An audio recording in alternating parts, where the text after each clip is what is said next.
Hello and welcome to the Avrum Rosensweig Show.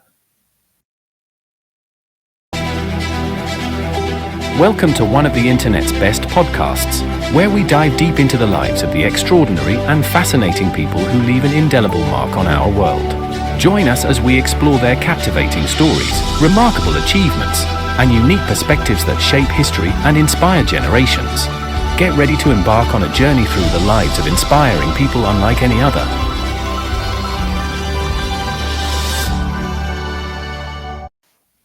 Hello, folks. The show is called the Avrum Rosensweig Show. I am indeed Avrum Rosensweig, and I'm really happy to be here with you, and I'm delighted that you're joining us. The motivation behind this podcast is to give a great big hug to humankind, to pay homage to ourselves, really, the citizens of the world. Because from my perspective, despite the fact that there are so many challenges that we are seeing nowadays, as we do in most generations, the fact of the matter is that we've done a brilliant job through our creativity, through our kindness, through our giving, of making this planet, which we all share, something very special.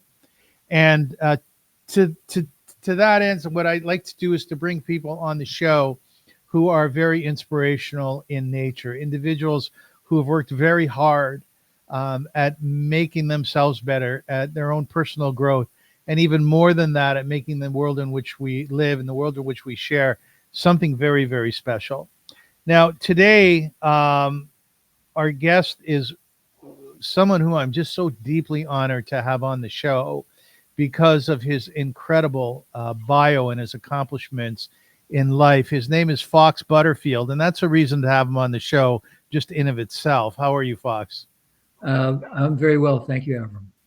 I'm going to talk about who you are in a second. But before I do that, I have to tell you something. Of all the guests that I've had over the year that I've been doing this show, I think your name is the best. I really do. I had nothing to do with it. No, I know, but has it served you well in life? I guess so, yes. It's distinctive. And when I was a kid, if I said my name was Fox, everyone would laugh. But now as an adult, it turns out to be an advantage. You know, in Judaism, we say that there is something about a person's name that identifies them. It's sort of like the idea that we're named even before we come into this world. So my name is Avrum, or Avraham, which is father of all nations. And I do indeed take leadership positions in our community and outside of it. Do you feel like a fox? No. There was a story behind the name. So my father was an American historian. Yes. And he named me after actually an Englishman whose last name was Fox, who during the American Revolution sided with the American colonists against the king. And that Mr. Fox was a leader in the English Parliament, and he championed the American colonists against King George. Yes. So people in England at that time who sided with the American colonists named their children Fox. So there was a tradition in England of that. But this is something that I really didn't know about as a kid. I just thought it was odd. So over the years, have you met other foxes? When I've been in England, I have. And is there a camaraderie that you share with them when you meet them? Not really. Fox, how are you? Hey, Fox, how you doing? You know, let me tell my listeners, my viewers, who you are, because it's magnificent what you've accomplished in life. Fox Butterfield was born in Lancaster, PA, Pennsylvania, in 1939. He's the son of Lyman Butterfield, an American historian. He's a graduate of Harvard, where he's also earned a master's degree in Chinese history. He speaks Chinese and Japanese and a little bit of Vietnamese. Fox was a New York Times correspondent from 1969 to 2010, starting in Taiwan as a stringer. Then in New York, where he was a member of the Times team that published the Pentagon Papers in 1971. Those were the papers that accounted for the secret government history within Vietnam, basically exposing what really happened there. Now, the beauty of he being part of that is that he went on to win a Pulitzer Prize, and that's a really big deal in the field of journalism and the arts.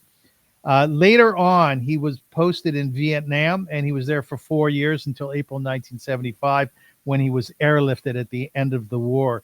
He was also a correspondent in the Times Bureau in Tokyo, the bureau chief in Hong Kong. I just love this. And then opened the Times office in Beijing in 1979 when the United States and China established diplomatic relations. He's an author. He's been awarded a National Book Award in 1983 for his book, China, Alive in the Bitter Sea. He's also the author of All God's Children, The Bosquet Family, and the American Tradition of Violence. Fox is married to Elizabeth Marin. I was going to say a regular on the show, but indeed a guest, a beautiful, beautiful person. And she's a longtime correspondent with the Washington Post, the Los Angeles Times, and is a very fine author. Now, the Canadian component to my guest today, Fox's grandfather, Cyrus Eaton, was born in a fishing village in Nova Scotia, and he was sent off to live with relatives in Toronto so he could go beyond the sixth grade, his grandfather. And Fox spent many of his childhood summers in his grandfather's house in Nova Scotia. So those must have been beautiful years. Were they wonderful memories? Because it's so gorgeous. Absolutely. I mean, the only people around for miles were fishermen, and the thing that you would do every morning, you'd get up and go out on their boats with them and fish. So as a boy, it was a wonderful thing to share. Were you a good fisherman? I was decent, I would say. Do you still fish? Do you fish today? Not really, but in those days, fishing was you either fish with a line or you had a net. You know, people didn't use rods and reels. These were commercial fishermen. Right. But do you have a certain affinity for my country, for Canada, because of those Yes, years? I've always thought of myself as being at least in part Canadian. Oh, you see yourself that way? Yes. Which part of you is Canadian? I don't know. As a child, as a boy, it was a wonderful place to spend summers. And my grandfather would also bring us up in the winter to ski. So, what was he like, your grandfather? Oh, he was a formidable person. He was incredibly intelligent, very, very learned. He would get up very early in the morning at 5 and read for an hour or two. He always had something interesting to say. He would share what he had been reading. And of course, he was very successful in business as an investor. Right. You come from a long line of intellectuals, right? Well, my father was a professor of American history. So, where did he teach? But he taught during the Depression where he could get a job. Wherever he got a job, yeah. Wherever he could get a job. But his father was a farmer.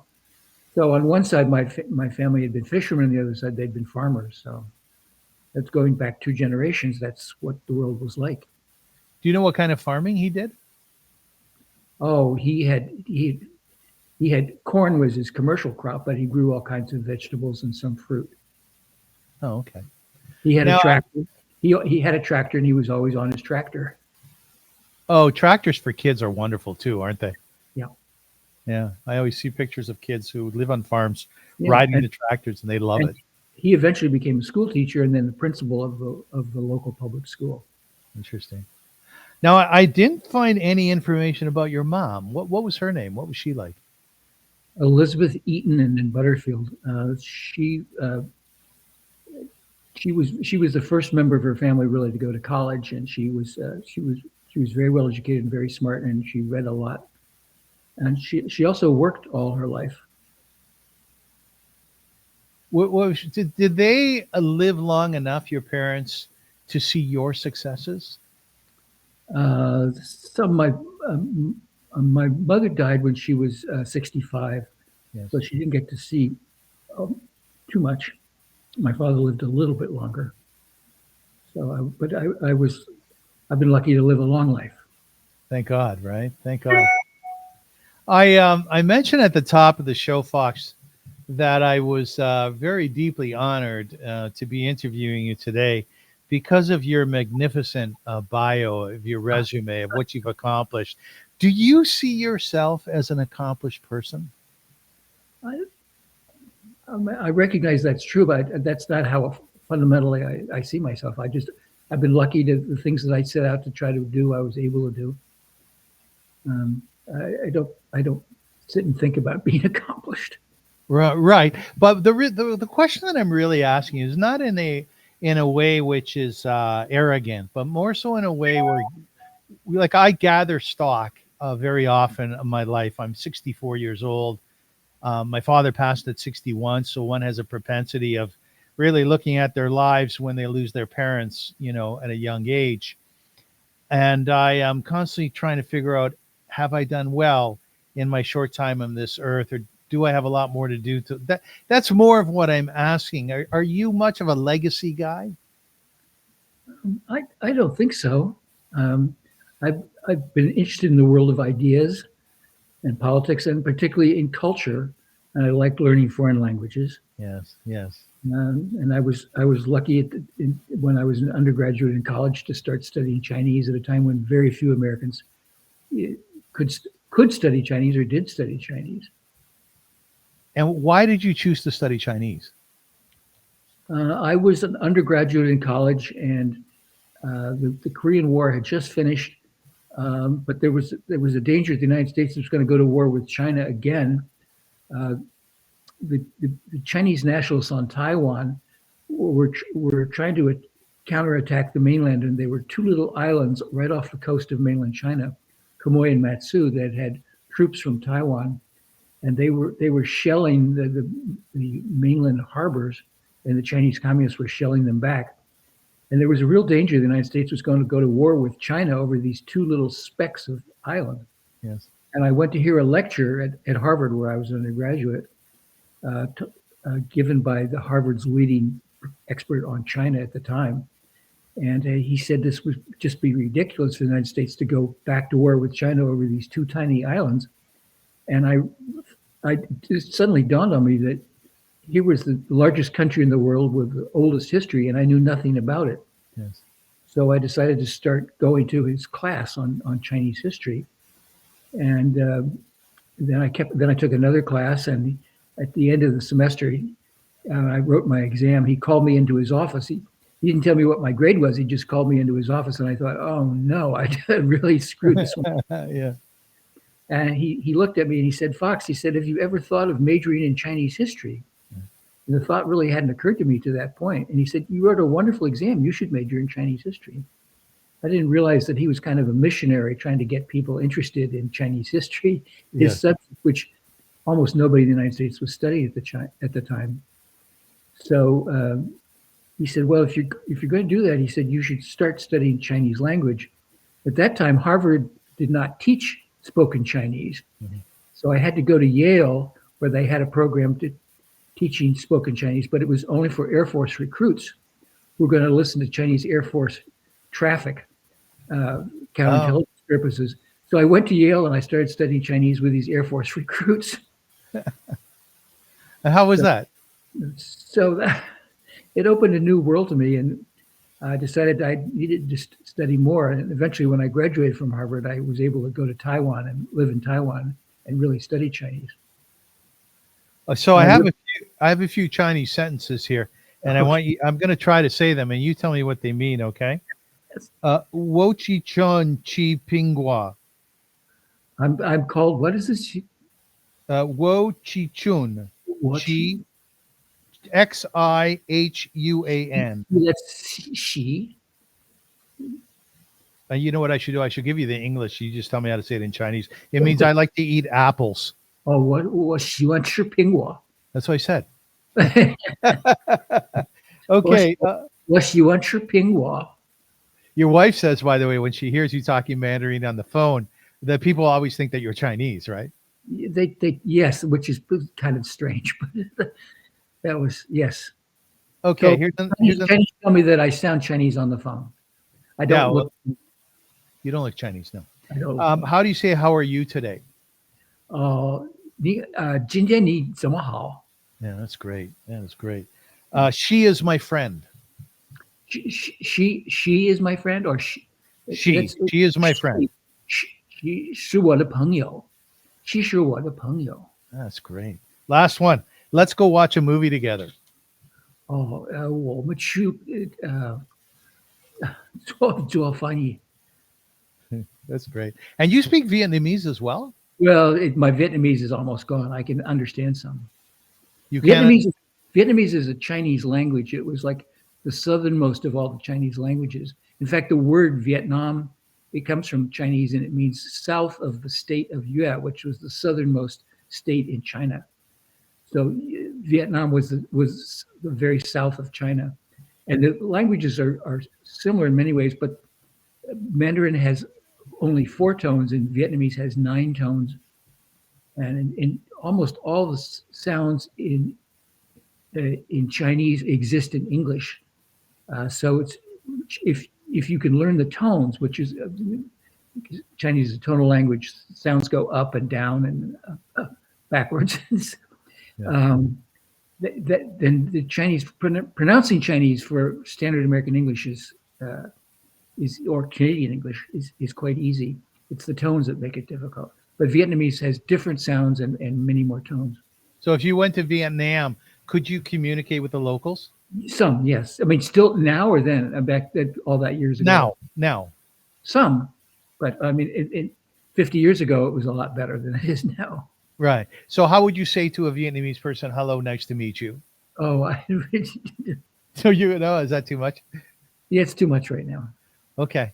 Let's get into your history a little bit. You did go to Harvard, you did go to Yale. So you were a good student then. Pretty good. Yeah, I imagine, to get into those schools, right? So I was lucky. I graduated near the top of my class. And you kind of switched your careers, or what was to be your career. I know that you got your BA, you got your MA, and then you started working on your PhD. But I think that you found it a little bit boring in terms of going into archives all the time, and you wanted to be out in the world, right? Yes, I was living in Taiwan, and I was trying to research my PhD dissertation topic, but I picked a terrible topic about a very obscure man, and the archives about him were all buried in the middle of Taiwan, in a place that was very difficult to get to. And the subject I picked was boring. Meanwhile, the American war in Vietnam was going on. Yes. And I realized I wanted to do something more than just spend all my time in musty old archives that was hard to get to. Yeah. So what happened then? Tell us what happened then. So I met a number of some of the GIs were coming on R&R, rest and recreation trips to Taiwan. I would meet them. I would think I should be doing something about Vietnam.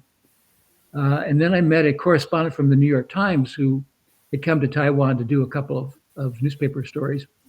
And I had read in the local Taipei newspaper that he was there. So I found out where he was staying. I went and looked him up and said, "Hi, I speak Chinese. I live here. I could take you around and be your interpreter." And he said, "Okay, come around with me." So I spent a week taking him around and interpreting for him. And at the end of that week, he said, "Well, why don't you be my stringer," which was kind of a part-time person in Taipei, "and maybe you can send me a story idea or two, or send me a story." So I said, "That sounds great." So he told me how to do it, and I sent my first story off, and I got a message back. In those days, there was no telephone service, and there was certainly no internet. So I got a message by telegram, and from the New York Times, and it said that they had used my story and put it on the front page, or it was called fronted. They said that your story was fronted today, and they gave me a byline. And my parents, who had lived in Cambridge, Massachusetts, didn't know that I was going to work for the New York Times, so they saw the story on the front page with Fox Butterfield on it, and they sent me a telegram and said, "What is that?" So I was very proud of it, and I was very surprised that the first story I wrote managed to get on the front page of the New York Times and had my name on it. So I was hooked. Yeah, I mean, that's a magnificent story, and that is a whole lot of luck too. I mean, yes, the front page of the New York Times, right? For the first one, yes. Tell me something, Fox. What was it like to be a journalist with the New York Times? I mean, the New York Times is royalty of journalism, right? Well, yeah, at some level, yes. Of course, there are other wonderful newspapers too. Obviously, the Washington Post, the LA Times, and so on. Yes. So it was, after years of working on my dissertation and getting nowhere, it it was quite a jolt to have a story that I wrote get on the front page of the New York Times. Oh, I can imagine. So that was very attractive to me, and I didn't have to agonize about the decision to give up my dissertation, because after a few months of working in Taipei as part-time person for the New York Times, they actually invited me to come back and start working there, and that clinched the deal for me. But I mean, when you work for the New York Times, that's a door opener in life, isn't it? Hi, this is Fox Butterfield with the New York Times. Of the New York Times, yes. Yeah. It opened a number of doors, yes. And I really want to understand, like, you're obviously not a person, you're a very humble human being. And I think it's very nice. It's a very lovely character trait. Mm-hmm. But when I'm a writer too, and I wrote for the Canadian Jewish News. A little bit different than the New York Times, right? I wrote a column on a weekly basis, and I adored it, and I loved it. Mm-hmm. And my friends and I here in Toronto, we read online a lot of news, but everybody reads the New York Times, right? And there you were a writer for them, right? Yes, I was very lucky. And when I left Taiwan, I went back to New York and started working for the New York Times. I was incredibly fortunate because not long after that, the New York Times got hold of the Pentagon Papers, yes, the government's own secret history of how the United States got involved in Vietnam. And that had been procured by a New York Times reporter, Neil Sheehan, who worked in our Washington bureau. But there were tons and tons of documents to read, and he couldn't read them all. So the New York Times called me in and said I was to help him. At the time, I was very flattered by that. It took a while for me to realize the reason they called me in was if I disappeared, nobody would notice that I was gone. Is that what it was? Suspicious. Yes. So I got to be part of the New York Times team that published the Pentagon Papers. How old were you? You were the youngest of the writers, right? I was about 30. So things were coming your way very quickly. When it happened, yes. And then at the end of the Pentagon Papers, they called me into the office and they said, "Well, you did a nice job, so we're going to send you to Saigon." That's a good gift. Which was not that was not my career aspiration. So, yeah, I want to get there in 1 second, but before I do, the Pulitzer Prize, it's 23 annual awards given out by Columbia University in New York for achievements in the United States in journalism, the arts, and letters. It was established in 1917 by through the will of Joseph Pulitzer, who had made his fortune as a newspaper publisher. What was the culture in those days surrounding that reward, that gift, the Pulitzer Prize? Once you won it, was it enormous for your career?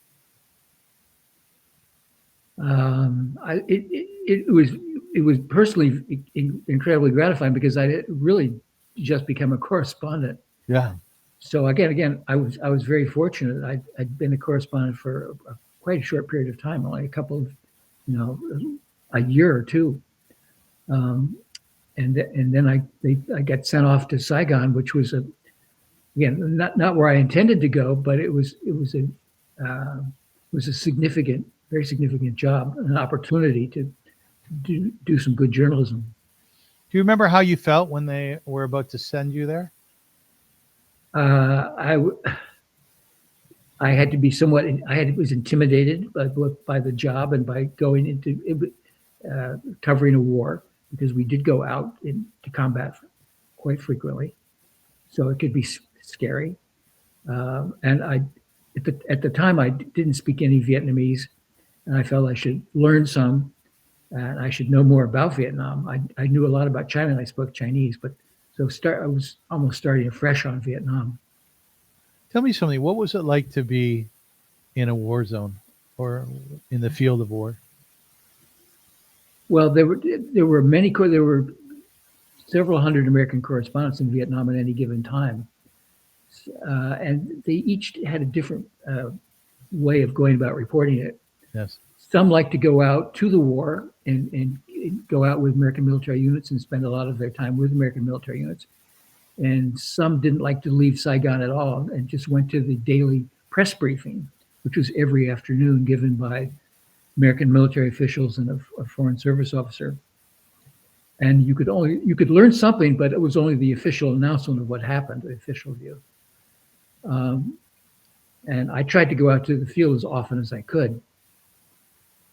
So, what was that like, Fox? Well, so the day I arrived in Saigon as real, newbie character, just a fledgling journalist, the New York Times bureau chief said to me that I was going to go out the next morning and go join an American military unit. So the day after I arrived, I found myself in combat. So that was pretty scary. Are you a courageous man by character? Oh, I don't know if I'm courageous, but I could see that lots of young American soldiers were doing it, so I figured I could certainly give it a try. When people talk about you don't know war unless you've been in it, which I think is a very true statement. Right now I'm watching the war in Israel very closely. I have a family there. I'm a very strong supporter of Israel, the Jewish people, and I'm a Zionist, and I see what so many people are going through who have been in Gaza. I've interviewed them. I've interviewed IDF soldiers in Lebanon. I've interviewed families of hostages in Gaza, and they're different folk, Fox, that what their experiences have, where it's taken them down a road which is so dramatically different than my very comfortable world in Toronto. So do you remember as a younger person going out with the troops into a war zone and what you saw there, what that was like for you, seeing war up close? Well,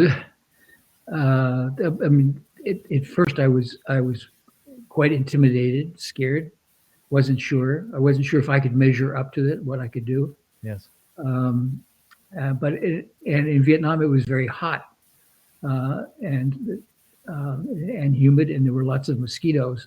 So one of the things, and there was lots of diseases around, like malaria. So if you slept on the ground at night in a sleeping bag and you had a mosquito net, you did everything you could not to get bitten by mosquitoes and end up sick. The food was uncertain, and people got dysentery and were sick. So I was just as afraid of mosquitoes and bad food as I was of getting shot.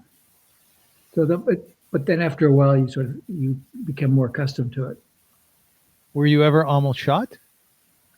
I was at first I was a very, very minor wound in the back, and then later on I was caught in a mortar barrage, but North Vietnamese mortar barrage, and a lot of the people around me were badly wounded or killed. And the worst effect I had was mortar rounds went off so close that my eardrums were concussed, and I couldn't hear anything for about 2 weeks. I lost all my hearing. I wasn't sure if I would get it back. Is that reoccurring today at all, or no? No. It was all over in a couple of weeks, but it was scary because I couldn't hear anything. Well, was it reoccurring, the dreams of what happened at that moment? Well, I did have some kind of war dreams for several years. Was that post-traumatic, or those were just dreams? I don't know if it's post-traumatic or it's just natural, whatever. It didn't cause serious interference of any kind. It was just I would have bad dreams. Were you more prepared for life after going through that experience? No? I could be more tolerant of other people. Is that what it is? For me, different people reacted in different ways. I imagine. And some journalists, who came out to Vietnam were able to go in combat and perform very well. And I can't say they liked it, but they could adapt to it. And there were others who really didn't go out, didn't want to do it, and sat in their offices in Saigon and wrote stories without really knowing what was going on. So there were all different kinds of correspondence. This happens in other walks of life. Do you have a particular camaraderie or a feeling for veterans of Vietnam today? Sure, although it's it's been 50 years since the end. Next April will be the 50th anniversary of the end of the war. So it's a while back. Yeah. I want to just read, if you don't mind, please. I want to just read a little bit of an article that you wrote November 11th, 1973. And it's called The Village in Vietnam. Is it okay if I read a little bit of it? Okay, thank you so much. Can I tell you what that or? Yeah, for sure. Give a context. Yes. So most American correspondents who went to Vietnam fell into these two categories that I was talking about. They would either go out to the war and they would cover the war and regularly report on combat, or they would sit in Saigon and write about South Vietnamese politics or the American support for Vietnam. But very few of the correspondents really went out and spent time with Vietnamese. They went to the war they went out with American units to the war. And I wanted to see if I could find some other way to describe Vietnam, to understand Vietnam. And most Vietnamese still lived in villages and were farmers. So I wanted to find a village that had been on all sides. It had been on the government side, the South Vietnamese side, and then it had been on the communist side, because a lot of villages had that experience. They were controlled either by the government or by the communists. So I found a village that was relatively close to Saigon, about 25 miles south of Saigon in the Mekong River Delta. There was a typical Vietnamese village. And I could get there in a couple of hours by car, and I could spend the day and come back, or I could spend the night and come back. So I went there as often as I could, and I got to know somebody in almost every family in the village. And I started writing about it. It was a different way of trying to tell the story of Vietnam. Did you drive in the car by yourself? Sometimes I had a Vietnamese driver. Sometimes I went with a South Vietnamese person who worked for us, who was an interpreter. So often I would have two people with me. At the beginning, I always had the two. Later on, I could go by myself. And were you ever seen by or caught by the Viet Cong? Was that Well, I think sometimes they were Viet Cong who were in the village who recognized me, but then they began to talk to me because they began to understand what I was trying to do. Yes. And we sort of came to terms with each other. So you spoke with the enemy? I think I did. Yes. And that's okay. They wouldn't necessarily come up and tell you that's what they were. Right. I understand that. So, and it's actually very interesting how, when you take a look at the history of the war, the allegiance to the Viet Cong or to the South Vietnamese, often it was just predicated by what made more sense for that villager to do, who to join. Maybe there was more food coming from the Viet Cong, right? Yes. Well, there would be many different reasons that people would have allegiance to one side or the other. Some people passionately believed in that cause. For some people, it was a pragmatic adjustment. If the Vietnamese communists were in control of the area, it was good for the village or good for them to join up. Some it was very ideological. For some, it was just practical. As a journalist, and I'm going to read your piece in 1 second or some of it. As a journalist, my guess is your propensity, or what was naturally expected of you, was to side with the Americans and the American allies. But as a person going into the, am I correct about that? Perhaps I'm not. Well, I was trying to understand who was in control, who was winning, who was losing, why, what the factors were. I mean, I had read a lot about and studied the Chinese communist experience in China earlier. Yes.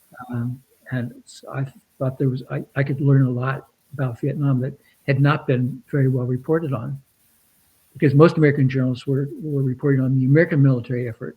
They weren't going into the villages and talking to Vietnamese, but this was a Vietnam War.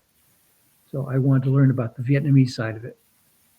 Right. So just to finish my question, I'm going to guess that as a person who's very caring and very sensitive as you are, that there might be some times where you would meet the Viet Cong, whom we would call the enemies, right? And you would see the suffering that they're going through, right? Yes. People often ask me, as a supporter of Israel, well, don't you care about the children in Gaza? I go, of course I care about the children in Gaza. I just don't want to focus on that right now, right? So is it a challenge as a journalist from the West, from the New York Times, to not care about the enemy? Is it a challenge to not care? In Oh, other words, when you see them up front, you see them as human beings, right? yes. Well, that's how I thought of them as. And there could be awkward moments because uh, people who were supporters of the Viet Cong would not necessarily tell you that's who they were, but if you spent time with them, you'd begin to sense it, and then you sort of see a smile on the other person's face, and Yeah. there was mutual recognition, but they wouldn't necessarily want to come right out and tell you that. So we could have conversations, and sometimes I'd be in the village, and the farmer would have me in, and they would proper celebration was with some kind of local homemade rice wine and liquor, and people would raise glasses to each other, and I would sort of know who they were, and they would know who I was, but we wouldn't quite say it. So Yes, that was understood, right? right. Okay, just let me read a little bit of this article again from November 11th, 1973, called A Village in Vietnam. Long Track, South Vietnam. Mrs. Nguyen T. Lee, a slight-stooped peasant woman, lives alone in her large brick house now, surrounded only by endless fields of green rice ripening under the relentless sun. Many years ago, she does not recall exactly, she shared the house and worked in the fields with a husband and 5 sons. They have all been claimed by the war and more recently by what is called peace. A wonderful peace here, Fox. First, she lost her husband. He was inducted into the South Vietnamese government's 7th Division, and he was killed by the communist mortar round. Then, as her sons grew up in Viet Cong took over Long Track, a village 20 miles south of Saigon on the edge of the Mekong Delta, and recruited the boys as guerrillas. 3 of them were killed by Americans in fighting nearby, and the other 2 were captured. When the Paris peace agreements was signed last January, Miss Lee still had some hope, for she heard that the famous men who negotiated it had arranged for the release of prisoners.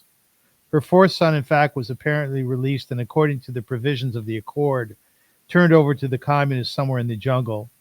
But Mrs. Lee knows nothing about it, since neither the government nor the Viet Cong have bothered to inform her. And when she went to the prison recently with her son, where her son had been kept, the guards refused to talk to her or accept the food that she had brought.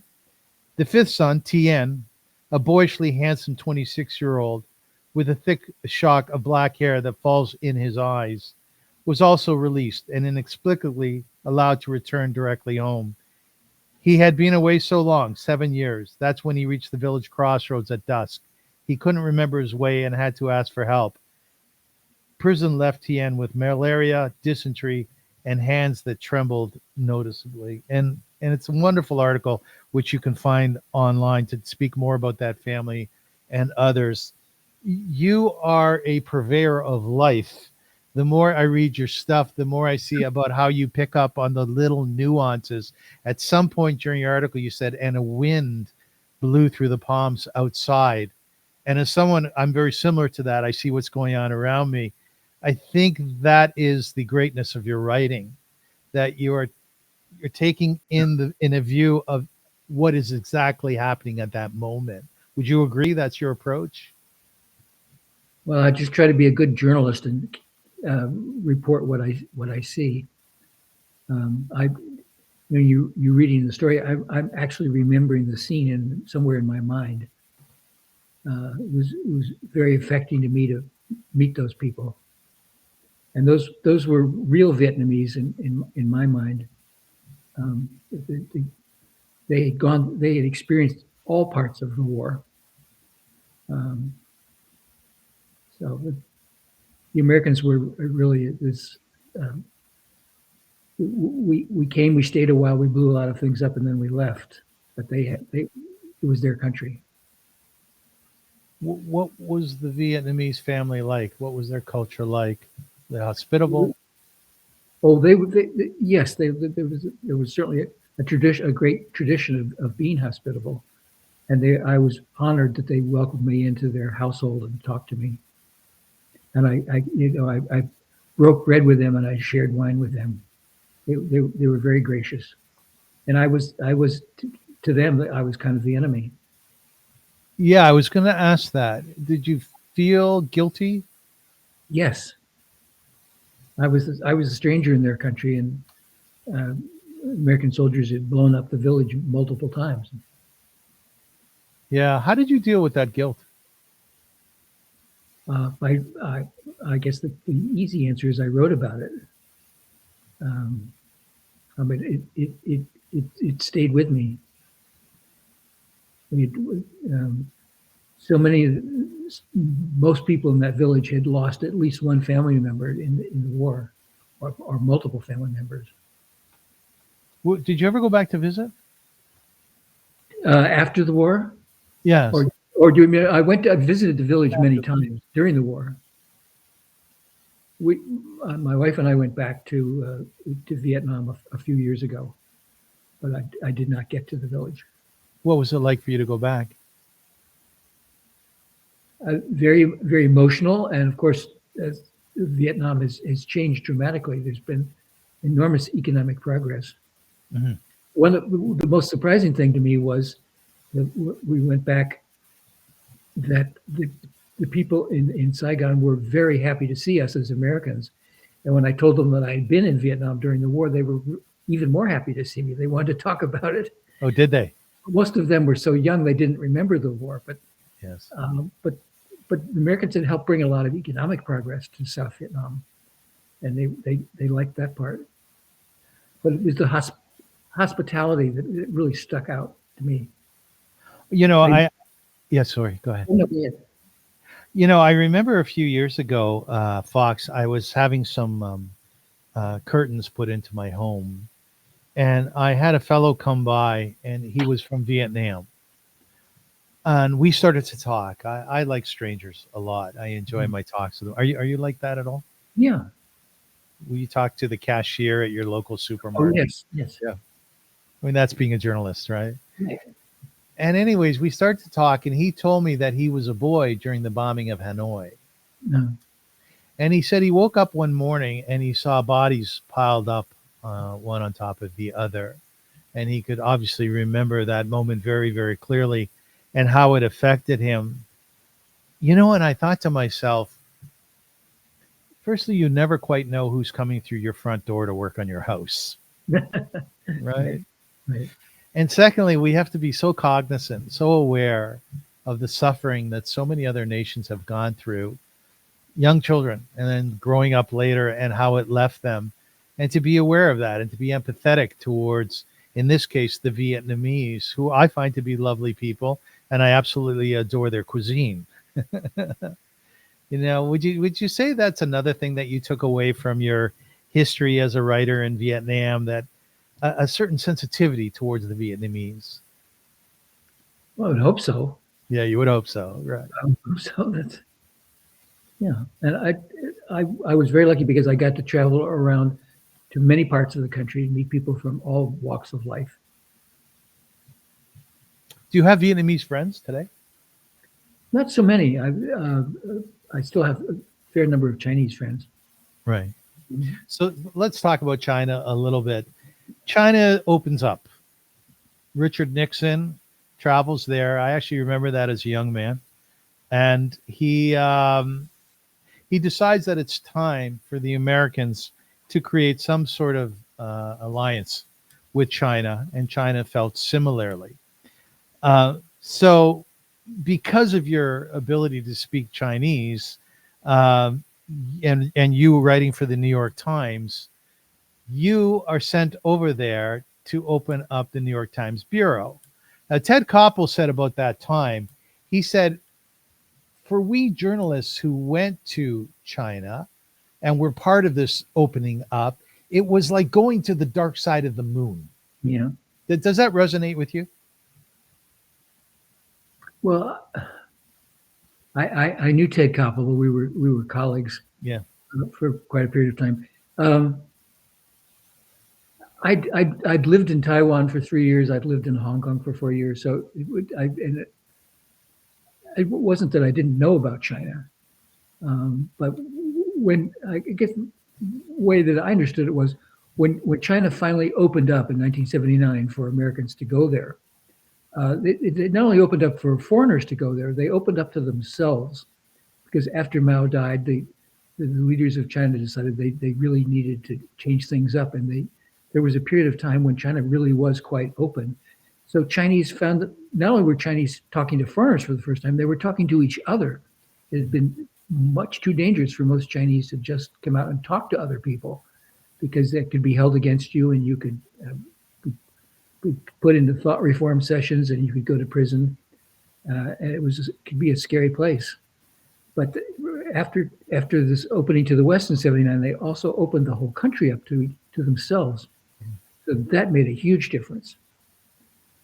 And we as foreign journalists were benefited from that opening.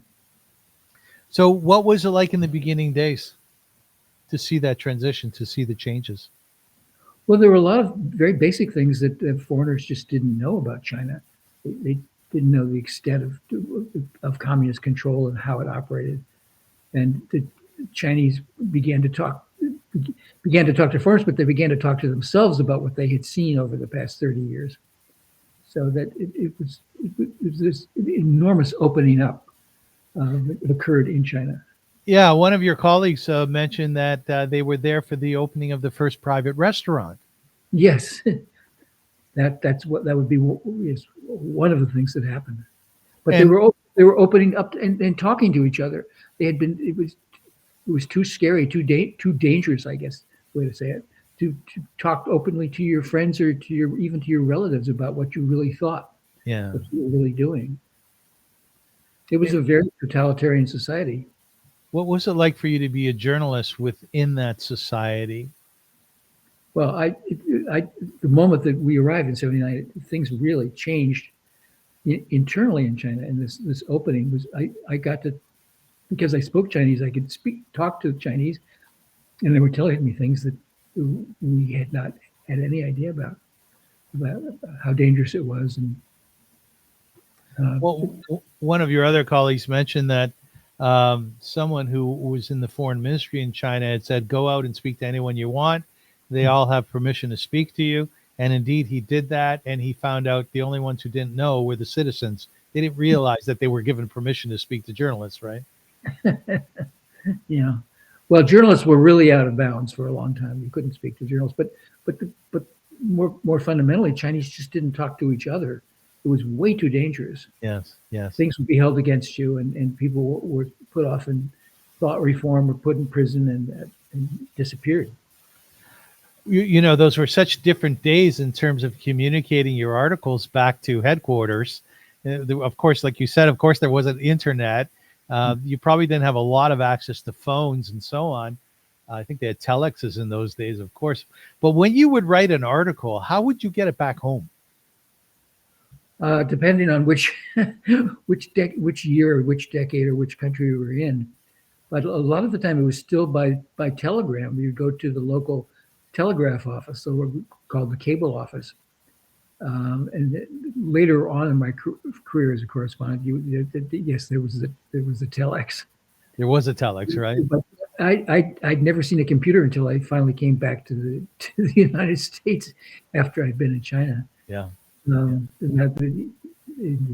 What's a computer and what's the internet, which was all new to me. How do you think we're doing with the Chinese today? Well, that's really complicated. Yeah. That's a huge subject. Are you hopeful? I'm hopeful, but the Chinese communists it's back to being a pretty totalitarian society. The economy has opened up enormously, but the control over the population and the thought control is still pretty powerful. Now, back here I said back here in the West, in the United States, you've also had some incredible interactions with some pretty high-profile people today, one of whom was Barack Obama. You wrote an article on the first African-American to be elected president of the Harvard Law Review, and, of course, the future president of the United States. And you also, in the beginning of Trump's career, you kind of hung out with him and covered him as he visited some local restaurants. Who did you enjoy more? Well, that's an impossible question. Yes, it is. So Barack Obama. So one day when he was a student at the Harvard Law School and he was elected president of the Harvard Law Review, becoming the first African American to be given that honor of being elected president of the Harvard Law Review. I just happened to be in Cambridge, Massachusetts, walking past a newspaper store, and I saw a copy of the Harvard Crimson, the undergraduate paper, which said this, reported it. So I found a phone number for him and called him up and got to talk to him. I had no idea at that time that he was going to become the president of the United States, not that many years later. As for Donald Trump, I was assigned to spend time reporting him when he first thought he might become president of the United States. This is in 1987. 87, you said, yeah. In 1987, and he and his father had both been Democrats up to. His father was a career Democrat, a Franklin Roosevelt Democrat, and Trump had decided that it would be the quicker road to the presidency was to become a Republican. So he switched parties. He didn't have any particular political affiliation or ideas or programs. It was just a way to get there, to become president. And the way you started was to run in the New Hampshire presidential primary. So the year before the presidential election, he decided to enter the presidential primary, and he invited me to fly up with him in his Trump plane, the Trump airline that had just started. So we flew up in his plane together, and I remember we went into a diner in Portsmouth, New Hampshire, which was kind of a traditional first stop on the presidential campaign circuit. We went in, and there were these people sitting around, and they recognized him when he came in, and they came over and they asked him to autograph things for him. And he said to me afterwards, "Fox, it's amazing. All these people came here just to see me, Donald J. Trump." Yeah. And I realized that that's what it was for him. It was a big ego trip. And he didn't really have any political ideas one way or the other at that point. So this was a big ego thing for him. But we were very friendly. We remained on good terms. Are you worried about your country now? I am. Yeah. What's your biggest worry? I worry about the tendency to become an authoritarian state and to squash democratic institutions and customs and practices, and people he's bringing in are loyalists to him.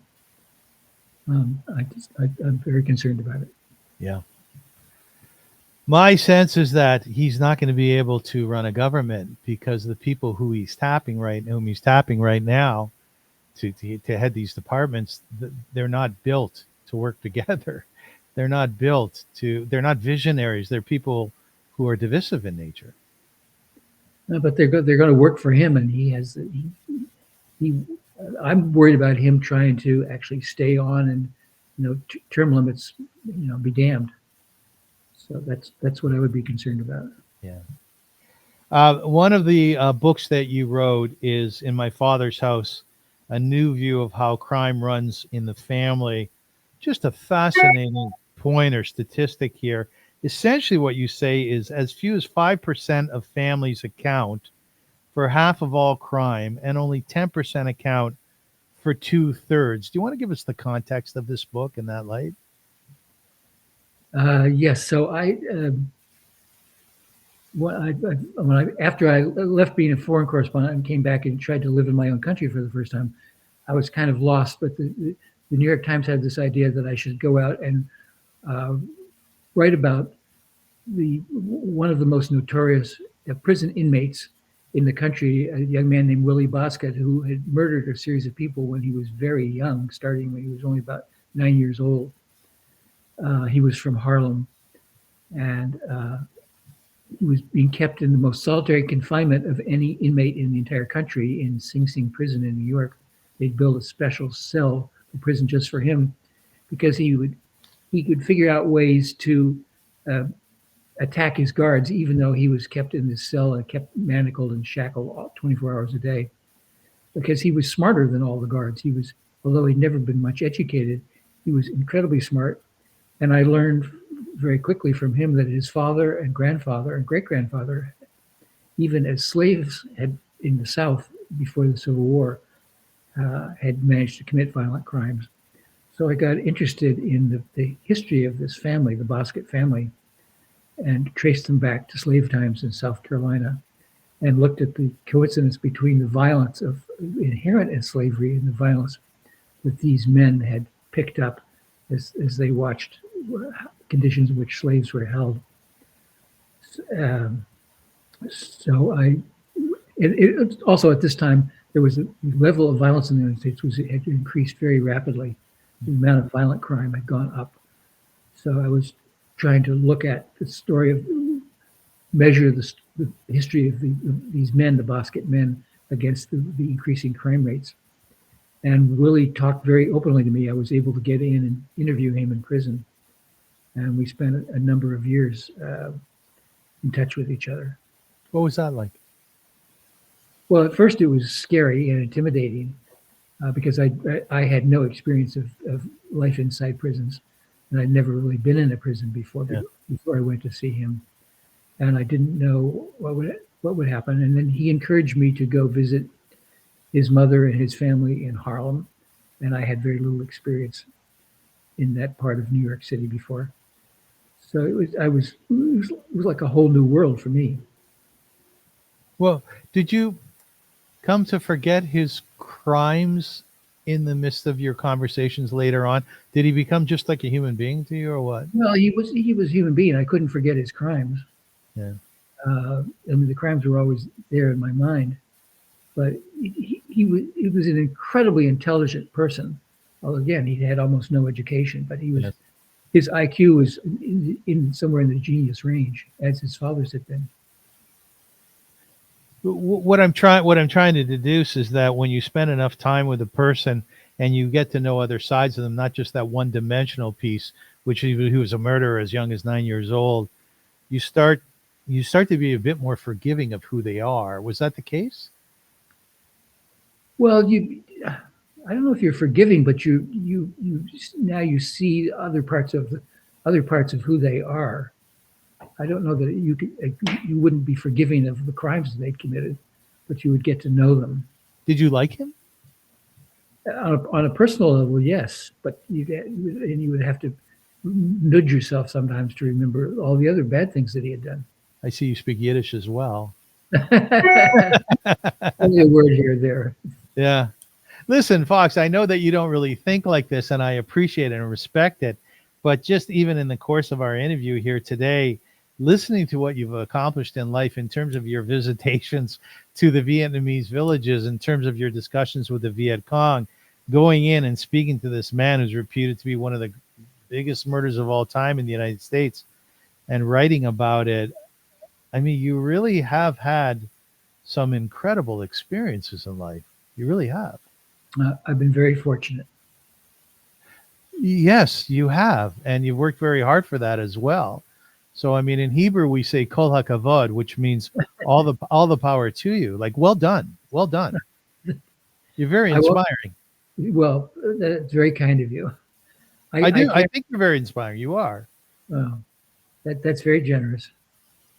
So I just have some general questions I like to ask my guests, just a few throwouts before we wrap up.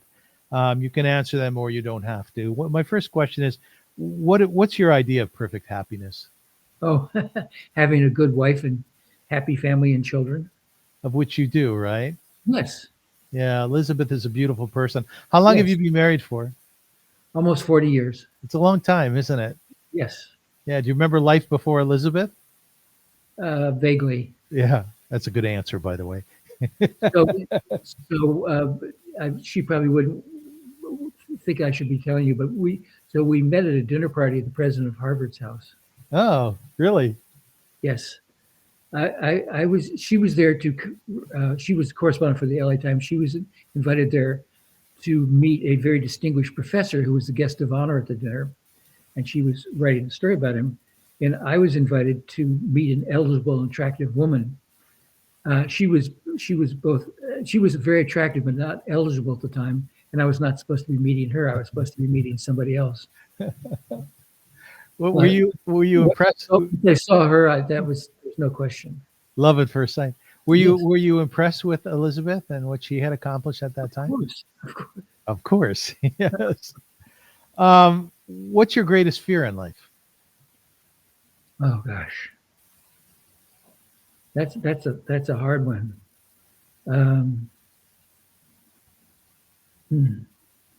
Well, that at a personal level, I would, at my age of 85, we certainly worry about, the next few years, how long you're going to live. But at a more cosmic level, very worried about another war breaking out in the United States, being drawn into another war, having reported on several of them already. They're not a good idea. How is your health? My health is really good for right now. I'm lucky. God. Thank God. And do you think about the coming years? Are you busy? Do you have stuff going on? At the moment, not very much. I have a couple of movie projects which are going nowhere. So, based on books that I wrote, which are kind of on again, off again. If they ever get made, that'll be lucky. So, Right. But at 85 years old, would you say your life is vibrant or is it more chilled? No, I'm very happy. Okay, Very good. happy. Good. I have two children and grandchildren, and so things are pretty good. They must be very proud of you. Yep. What is your greatest extravagance in life? These days. What do you allow yourself? Well, we have a wonderful old farmhouse on the ocean in Massachusetts. Oh, nice. Yes, it goes back to the 17th century. Yes. It's one of the oldest houses in the country. It's right on the ocean, and we're 25 miles southeast of Boston, so we look west and see Boston, which is unusual. It's very far out into the ocean. So that's a place where we go and the family gets together. So it's extravagance because it costs money. That's true. But it's a pleasure. And do you invite up Canadian Jewish guests? Sure. Sure. I've been. Are you still writing today? Do you write stuff? Not very much. Do you miss it or no? Some, but I'm getting old, so. Do you see yourself as old? I don't usually, but then I see how old I am. So. Yeah, I mean, I think it's a state of mind. What does old mean? So. Yeah, well, you come across to me as very youthful. I visited my friend Rhoda last week at Baycrest. It's a senior's home. She's 94 years old, Fox. She's studying philosophy. She's taking voice lessons. She's down in the gym with a coach every single day. Great. She's young. That's great. Yeah, right? Right. Yes, if you can keep your health and stay busy. And some of this is just luck. I mean, why some people age faster than others? Correct. We don't know. You strike me as being very youthful. Well, that's the fortunate part. Yes. Thank you. So I have been playing around with AI a little bit, artificial intelligence. Yeah. And over the last number of months, I have been asking AI to create a poem about my guests. Oh. And indeed, we have an ode to Fox Butterfield, and I'd like to read it. Can I read it to you? Okay. Okay, hold on tight. Yeah. Fox Butterfield, a name well known, a journalist whose seeds were sown in lands afar, where stories bloomed and truths untold and silence loomed. He journeyed west to China's shore, where Beijing streets would soon implore his steady hand to write the news and open doors to deeper views. In 78, the call was clear to lead the Times Bureau there, a mission carved in history mold to witness what the world could hold. Through every alley, on each street, he captured life in words complete, a city changing, rife with dreams, where revolution sparked new streams. Before Beijing, his path was set in Vietnam's heat, where struggles met. 4 years spent in war's cruel wake, reporting truth for history's sake. From Saigon bustle to Hanoi's cold, he saw the stories brave and bold of lives undone by fire and flame, yet still the people called for change. Through hardship, Fox did not retreat, his pen a sword, his mind a seat. In every war and every clash, he found the voices bold and steadfast. Fox Butterfield, a name revered for stories told and truths endeared. Through Vietnam's scars and Beijing's rise, he opened hearts, he opened eyes. What do you think? What do you think? Oh, I'll have to get that program. You have to get the program. Yeah, absolutely. That's the nicest thing anybody ever said or wrote about me or made up. And that was AI. Pretty funny. You know what? Yeah, I would be remiss if I didn't show this picture and have you explain it and your Oh. participation in it. There Oh. you go. Can you explain that picture where you are? Yes, that's June of 1973. And that's about 40 miles northwest of Saigon on the road to Cambodia. And there's just been an airstrike. A South Vietnamese plane dropped napalm in the wrong place. Instead of dropping it on the North Vietnamese soldiers, it dropped it 100 yards away on some South Vietnamese soldiers and the civilians. And that little girl and her family have just been hit by napalm. Her clothes have been burned off. That's her brother and one of her brothers in the front, and South Vietnamese soldiers behind them. And the black cloud you see is the smoke from napalm after it's burned. And I was just to the left of her as a correspondent there that day, and the napalm just barely missed me. It was pretty scary and pretty awful. It was that's probably the most famous picture of the whole Vietnam War. And I just, by sheer dumb luck, I happened to be at the spot. And I wrote the story for the New York Times that went with the photo. Everybody remembers the photo, but nobody remembers the story. Weren't you trying to get film in your camera? Yeah. Now her name is Kim Phuc. Am I correct? Kim Phuc, yes. And Are you're friends with her? We've been friends. Yes. Last time I saw her was last summer in New York City at a conference on Vietnam and journalism at Columbia University in New York. Would you do a show together with her on one of my shows? Sure. Wouldn't that be fascinating? Sure. I interviewed her a number of years ago. She's lovely. She lives in somewhere in the Toronto area. In the area, yes. Maybe you can come visit. Yeah. Stay at my place. Yes. That sounds good. You're welcome to. Ladies and gentlemen, I want to thank everybody for joining us today and watching and listening. As I said at the top of the show, and I feel stronger about this now, the show's all about inspiring people just to do greater in life and to make our world even better than it is. And I feel very confident that our guest today, Fox Butterfield, has just added so much to our world in such a positive way. You inspire the hell out of me, my friend. You really do. Stop. No, I have to tell you this. It's important for me to tell you. Mm. Because you've done such beautiful, important things in life. And just reading your articles, you've opened up my mind to those individuals whom we so often don't think of. Just regular folks in the middle of a war zone, suffering, losing their 5 boys. You have to think about those people. They're significant in the thread of history. They are. And you brought that to us. And I want to thank you very much for doing so. Thank you very much, Avrum. Oh, absolutely, my friend. Absolutely. Ladies and gentlemen, we will be back with some more great shows. I have Parsha and Prose coming up this week with Rabbi Shlomo Gemara, in which we... Chinese? What's that? Can you say goodbye in Chinese? Yeah. Say goodbye in Chinese, yes. 再见. Goodbye. That's great. And so, can you say until we meet again? Can you say that? Well, 下个次见. Yeah, that's right. That's exactly right. Yeah, very good. And I'll say in Yiddish, sei gesund, which means go in good health. Okay. Thank you so much for watching, and we will see you